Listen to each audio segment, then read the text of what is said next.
Olá para você que está em casa, muito obrigada pela sua audiência. Desde já, todos nós aqui da equipe, agradecemos a você que está em casa acompanhando mais este Cidade em Destaque, que hoje traz um assunto bastante importante, um assunto que mexe com a família e que também precisa ser discutido, debatido em âmbito municipal. Quando a gente fala de drogas, quando a gente fala de combate às drogas, a gente não pode deixar isso somente na mão do Estado ou da União. É preciso, sim, medidas efetivas aqui no bairro, né? Quando a gente fala assim, tem que ser bairrista nesse momento, tem que discutir aqui, tem que buscar soluções. Para falar sobre esse assunto, está comigo aqui nos estúdios da Stop TV o secretário da Antidrogas aqui de Cascavel, a nova secretaria, o Eugênio Rosetti Filho.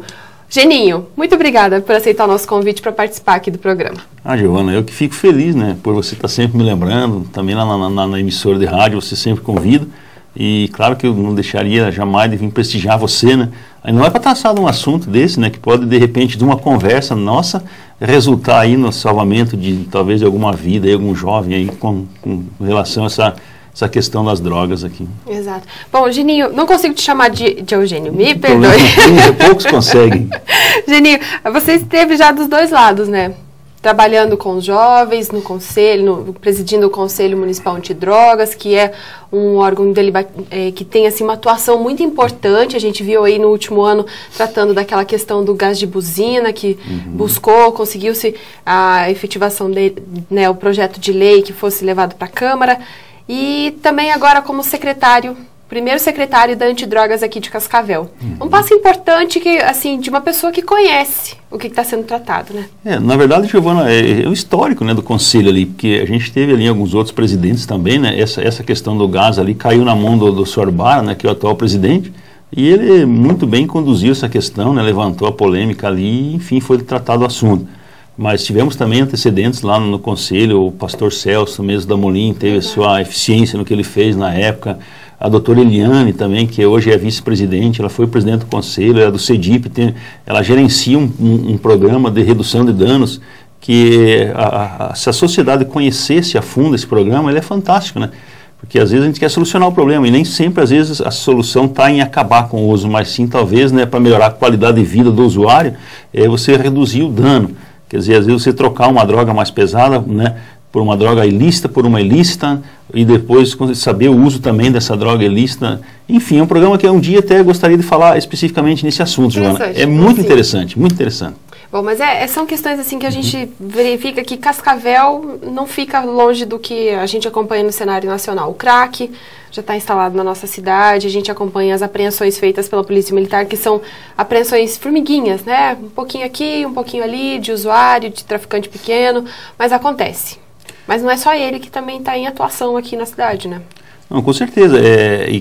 Cascavel hoje está inserida, né, dentro das 5.560 e poucos municípios que tem o Brasil, e 99% desses municípios já está presente essas drogas. Cascavel não seria diferente, até pelo porte dela, pela localização geográfica dela, né? Quer dizer, e às vezes a cultura também das pessoas, né? A gente é uma cidade universitária, as pessoas, os jovens principalmente, têm esse fato da liberdade, enfim, e acabam tendo a proximidade, né, com as drogas, às vezes por falta de conhecimento, e daí que tem, né, aí que vem a importância de um conselho atuante, agora, né, Cascavel também foi contemplada com a Secretaria Antidrogas, mas fazer um trabalho diferenciado. Por quê? Porque, Giovana, a gente tem outras cidades no Paraná, Cascavel é a terceira que tem uma secretaria. Nós temos o exemplo de Foz do Iguaçu e temos o exemplo de Curitiba. A diferença de estrutura de Cascavel para Curitiba era demasiadamente grande. Curitiba é uma secretaria que tem três andares de um prédio, praticamente, com quase que 90 funcionários atuando.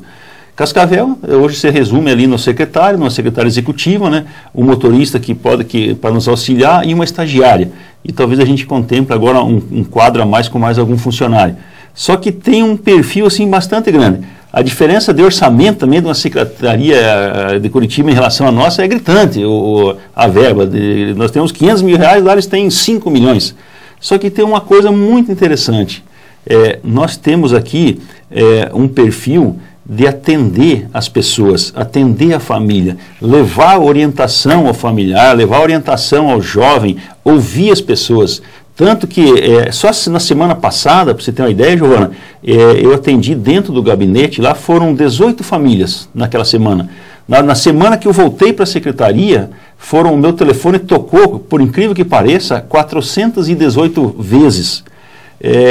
Não é jogar confete no que a gente faz, mas é a questão do comprometimento mesmo. Até você falou que eu já estava vindo de um segundo trabalho, vindo do conselho, vindo para a secretaria, mas na verdade eu tenho muito mais do que isso, né? Porque eu já vinha fazendo um trabalho voluntário mesmo antes de fazer parte do poder público.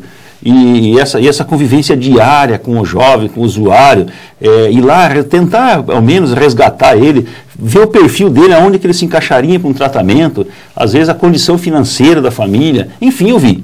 Tanto que foi sábado à noite eram 3 horas da manhã e o meu telefone tocou. Eu não deixei de atender, eu acho que isso é comprometimento. Uma família ali surtando, com uma dificuldade enorme, né? Eu saí com muito bom gosto, por sinal, me senti até agradecido por poder ser útil naquele momento àquela família. Às vezes resolve, não resolve. Mas então eu acho que esse é um perfil, né, que tem que ter uma secretaria tão complicada quanto essa, porque a gente sabe que a gente está mexendo ali, Joana, com o emocional das pessoas. Não é uma coisa simples, não é um buraco que você tapa e a pessoa fica agradecida, ou um desconto que você dá numa fatura que ela fica agradecida.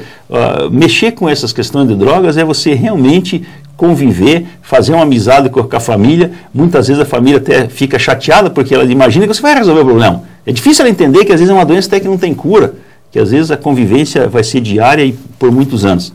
Então existe esse perfil da nossa secretaria, que é você abrir as portas ao público, à comunidade, para quê? Para ela levar o assunto dela lá, para você ouvir, para você receber orientação dos programas de autoajuda, fazer um perfil de tratamento do usuário, levar toda a informação que a gente acaba tendo nos seminários que participa, nos fóruns que a gente participa. Então eu acho que isso é um trabalho muito legal. Embora seja uma secretaria muito pequena, mas não é à toa que hoje Cascavel é uma referência nacional. O nosso conselho hoje serve de exemplo para o Brasil. Tanto que muitos municípios, juízes de outros estados, nos ligam para ver como que funciona. A gente recebe muitas visitas de outros municípios também. Mas em função desse atendimento, coisa que ninguém faz. Em Curitiba eles não faz isso. Pois é, mas então assim, é claro, o conselho também trabalha nessa mesma linha que você atua, mas seria necessário multiplicar essas pessoas que fazem, que estão dispostas a atender o telefone de madrugada, a ajudar, né? Porque a gente sabe que existe a Naranon. O Naranon. Que também é uma forma de auxílio às famílias, né? Mas é diferenciado, é uma reunião e tudo mais, mas é preciso mais mecanismos que facilitem de as famílias chegarem até vocês e também de buscar um auxílio, né? Digamos, o conselho, na verdade, a formação de um conselho, não só aqui como em todo o país, ele não tem a função de ir lá pegar digamos, um caso, levar para uma reunião, tratar e ver o que vai ser feito. Não é isso. O conselho, eles não são formados para isso. Eles são sim formados, né, para criar a política pública do município. Acontece que quando eu fui para o poder público, eu não conseguia me ver lá naquela situação só de estar observando os problemas e não tentar ajudar. Então eu fui lá para trabalhar em horário integral, com as portas abertas. Então eu nunca levei um assunto para o conselho. Mas eu tentei, né, através da minha pessoa, buscar esse mecanismo. E quando eu consegui fazer isso, passou a ser um trabalho relevante. Um trabalho realmente de utilidade pública para as famílias. E agora os conselhos estão se articulando para passar também dessa forma, né, ter pessoas dentro dos conselhos, dentro de uma prefeitura, ou seja, através da ação social, ou através até mesmo de uma secretaria, que tenham esse perfil, que tenham o conhecimento necessário, né, do assunto, da especialidade dentro da dependência química. Você acaba tendo que ter um conhecimento psicológico, enfim, pessoas realmente que têm essa visão e esse conhecimento. E dessa forma você realmente pode ajudar. E facilita porque você acaba, dentro disso, criando, né, novas visões de políticas que podem, né, dentro do conselho, serem discutidas e implantadas no município. Que é o caso, né, como a gente está vendo acontecendo agora, essa semana, com a questão do uso do narguilé, da questão do uso de bebidas alcoólicas também, que hoje, inclusive, a gente protocolou lá junto no departamento jurídico, e estava na presença do nosso prefeito em exercício, Maurício Teodoro, que foi a questão de um anteprojeto, né, para tentar regulamentar o consumo, né, e a venda de bebidas alcoólicas no nosso município. Então tudo isso tem uma coisa ligada com a outra. Eu gostaria que você explicasse um pouco mais, até aproveitando que é novidade, que foi protocolado hoje, o que vocês colocaram nessa lei? Quais são os pontos principais? O que a gente vê assim na experiência, Giovana? 80% hoje das tragédias que acontecem, seja separação de casais, violência doméstica, seja brigas no trânsito, acidentes, enfim. Agora mesmo estava lendo ali no jornal ali do Pitoco uma situação de trânsito, né, que, às vezes, por causa de uma bobagem, acabou em violência. Então a gente percebe assim, que o álcool ele está ativo, né, está inserido em praticamente todos os segmentos da nossa sociedade. E isso acaba, né, gerando todos esses problemas. Eu mesmo que convivo com o dependente químico ali, quase que 100% deles relatam. Todos acabaram começando, né, pela permissividade do uso, né, disponibilidade de uso do álcool dentro da casa, aí passaram para o uso de maconha, né. Então, quer dizer, o álcool é a porta de entrada para outras drogas. Então, o que acontece? Levar somente a informação aos pais, levar a informação à sociedade, que as famílias não tenham lá dentro dos seus lares uma geladeira sempre exposta, sempre lotada com bebidas alcoólicas, que as famílias não tenham dentro da casa assim aquele barzinho recheado, que às vezes talvez ela não tenha um problema, mas ela não sabe se você de repente vai ter um filho que não vai lá numa determinada situação para tentar resolver, toma um álcool agora e acaba naquele momento fazendo bem e acaba se tornando mais depois um alcoólatra. Então, não basta só isso. Seria bom que todos se conscientizassem. Então, é preciso criar mecanismos. E qual é que é o melhor mecanismo? É você realmente criar alguma política, né, alguma lei que proíba, né, o que vede o uso. Então, é uma coisa que é vergonhoso também. Cascavel é uma cidade do porte de Cascavel. A gente vê aí esses bobódromos aí, daquela forma com que o jovem usa, a anarquia que eles fazem, às vezes até não descartar lá uma latinha de cerveja, uma garrafa de cerveja, a violência que aquilo gera. O cara bebe, fica doido, sai dali, pega o volante, vai no trânsito. Quanta gente já morreu por causa disso? Sem pensar nas consequências, né? Então a gente percebe assim que as nossas ruas, as nossas praças públicas estão sendo usadas para comércio, né, de bebida alcoólica. Então é preciso restringir de alguma maneira isso. De que forma? A pessoa vai consumir bebida, então que faça num ambiente fechado. Hoje, Giovana, não é mais permitido você fumar nem sequer dentro de bares. Nem debaixo de uma marquise você não pode mais fumar. E como que se concebe, então, você fazer uso de bebida onde tem presença de crianças, de adolescentes? Não tem outra maneira a não ser através da lei. Porque senão a gente vai morrer falando e não vai resolver o problema. Exato. E seria para bares, para restaurantes, para casas noturnas? Como que Veja só, determinado? A ideia do projeto é a gente limitar o uso, a princípio, né, em locais públicos. O que significa que é um local público? Digamos um calçadão, né, digamos um espaço... Acabaria com os bobódromos. Isso, os bobódromos, que é uma via pública, com certeza. Associações de moradores, que isso pertence, né, ao município. Então, onde for público, isso é vedado o uso. Inclusive, né, com a imposição, inclusive, de multa, né? Claro, tem que ter para fiscalizar, tem que ter alguém, um agente agente fiscalizador. O agente fiscalizador que a gente está pensando seria um convênio, né? Talvez, caso aprovado pelo prefeito, caso aprovado pela Câmara, né? Um convênio com a Polícia Militar, né? Que possa estar fazendo, então, essa fiscalização. Então, eu acho que é uma ideia boa. Eu acho que é uma ideia boa, é necessária. É evidente que a gente vai encontrar alguma resistência, né, por alguns comerciantes que ganham dinheiro com isso, né? Mas, enfim, eu acho que é necessário. Não tem mais como só o interesse econômico se sobressaindo sobre a saúde das pessoas. A gente tem que pensar nisso. E, infelizmente, aí está se vendo uma proibição, né? Assim como aconteceu com o cigarro, só com a proibição, só com a aplicação de multas para os comerciantes, né? Que foi possível que a gente hoje pode respirar melhor dentro dos ambientes fechados, tanto nas casas noturnas, como em restaurantes, lanchonetes, tudo isso. Resolveu o problema? Mudou o problema, talvez, né? No caso do cigarro. Que assim, as pessoas deixaram de fumar pelo menos dentro do ambiente fechado, mas elas fumam fora. Exatamente. O álcool, vocês imaginam que vai mudar um pouco? Pelo menos, tipo, lá vai acabar com os bobódromos, se tudo der certo. Mas eles vão se reunir nas casas para ingerir bebida alcoólica, vai migrar. Só que sempre com a proibição, existe a tendência, né, da pessoa refletir também sobre isso. Quer dizer, a pessoa começa a pensar. Ela sabe que agora, então, vai fechando o cerco. Nós temos multa pesadíssimas hoje para quem for pego dirigindo embriagado. Quer dizer, uma multa de R$ 1.915 e caso seja repetida ela dobra, né? Com possibilidade de você perder a tua carteira, né? Quer dizer, quando sente no bolso e na pele é que a pessoa começa a refletir. Então o fato, a gente também está restringindo isso, né, vai fazer com que a pessoa reflita, porque você vai beber cerveja lá, digamos, num calçadão. Se você tiver que ficar fechado dentro de um bar é uma coisa. Então já você não vai ver crianças vendo aquele costume, né? Você não vai ver os adolescentes praticando isso, os pais também envolvidos com isso. Ele vai pensar, caramba, se você não pode beber lá como num calçadão, que é um espaço público, né? Como que eu vou beber aqui em casa? Quer dizer, como que eu vou fazer uma festinha, digamos, de uma criança de 15 anos, de de 12 anos de idade, e regada a bebidas alcoólicas? Caramba, a sociedade tem que ver, porque então é somente com a reflexão, né, que a gente consegue mudar uma cultura. A gente sabe que isso é uma cultura, né, que vem já de anos. A gente já vem isso muitos anos. E claro, e daí em cima disso a gente pode criar lá, digamos, na mídia, né, alguma publicidade de impacto que vai fazer com que o cara pense. Então, o caminho é esse. Exato. Mas aí agora a gente vai ter praças livres do álcool, do cigarro também, praças livres e sem ocupação. Os jovens aqui da cidade sempre reclamam que não tem o que fazer na cidade, né? É uma forma também de vocês pensarem, de levar cultura, alguma coisa junto com a Secretaria de Cultura, com a Secretaria de Educação, de pensar em ações para modificar esse cenário?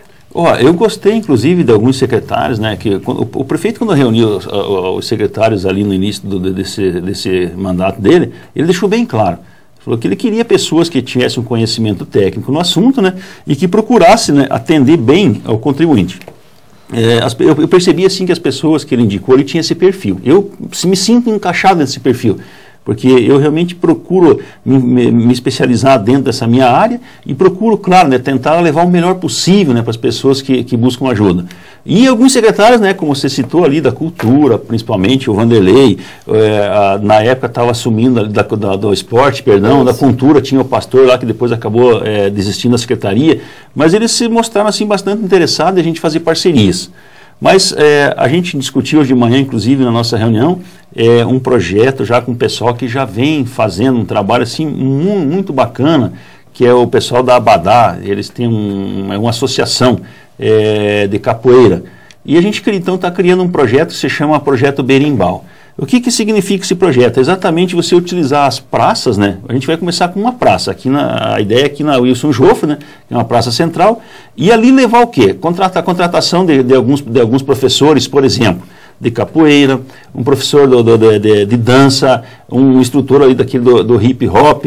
Eu, inclusive, sugeri, porque eu gosto muito do xadrez, então sugeri que tivesse um professor de xadrez. Então a gente disponibilizar durante a noite, que é o horário, né, que de repente o jovem gosta de sair para as praças, né, e ali ter algumas atividades positivas. E claro, né, aquelas pessoas que às vezes precisam de ajuda, vai ter uma equipe lá do programa de redução de danos, enfim.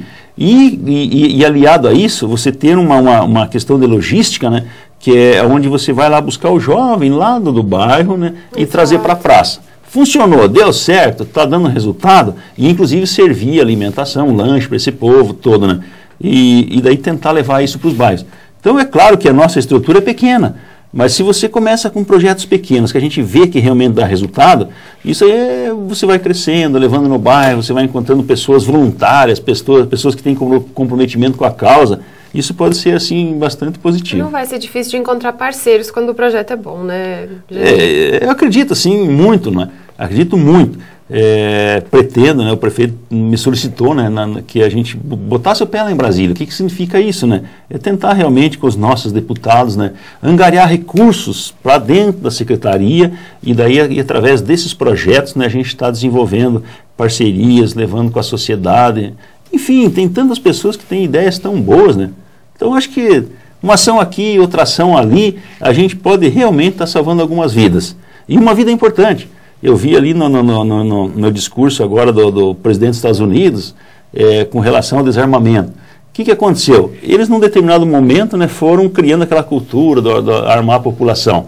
Aquilo virou uma serpente, uma cobra que acabou picando eles mesmos. É como você ter um barzinho dentro da tua casa, como você criar uma cobra. Um dia ela vai picar alguém e vai criar problema. Hoje estão vivenciando isso. que eles fizeram então? Então cria-se, né, um programa de desarmamento. Exato. E ele deixou bem claro no discurso, se a gente conseguir com tudo isso salvar uma vida, já valeu. Então, se com tudo que a gente está fazendo, a gente conseguir realmente salvar uma vida, não é só fazer com que o cara não entre no mundo das drogas. Salvar uma vida é realmente também você tirar alguém que está envolvido com a droga e trazer ele para a vida. Eu acho que tudo isso aí já terá valido a pena. E agora a gente tem, assim, discussão, e queria até saber de você, sobre o CETRAD. Você falava que ele ficaria pronto no ano passado, não ficou pronto ainda. Em que pé que está tudo aquilo? Então, o Centro de Tratamento de Álcool e Drogas ali é um projeto assim, fantástico, né? Que surgiu também dentro dessa gestão nossa ali no Conselho, tudo, né? Foi uma verba que veio do governo federal, relativa a uma multa que o município tinha, né, com o Ministério do Trabalho, que foi disponibilizada, então, essa verba para aquisição de um imóvel que fosse destinado a uso exclusivo de recuperação de dependentes químicos. Aí, então, foi desapropriado aquela área lá do Brás Madeira, que era o antigo seminário, uma área, assim, belíssima, são 2.600 metros quadrados, são 36 suítes, tem quase um alqueire de terra, mais do que um alqueire, porque tem 33 mil metros quadrados de área verde, com canchas, enfim, próprio. Só que para o município bancar ia ficar bastante caro. Como não existe uma proposta, uma ação de governo do Beto Richa de criar 4 centros, 4 CETRADs, divididos nas 4 regionais de saúde do estado, que compõem os 399 municípios.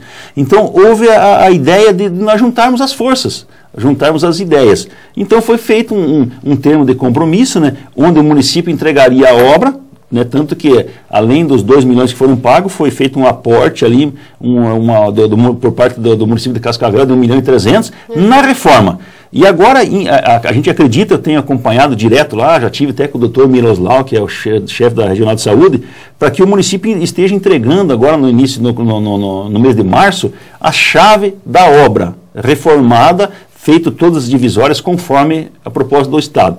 E então daí o Estado, né, vai tomar conta daquilo, acrescentando o quê? A aquisição dos bens móveis, né, que vai ser necessário, e também o principal de todos, né, que é a contratação da equipe multidisciplinar. Exato. Então ali eu acredito que vai fechar.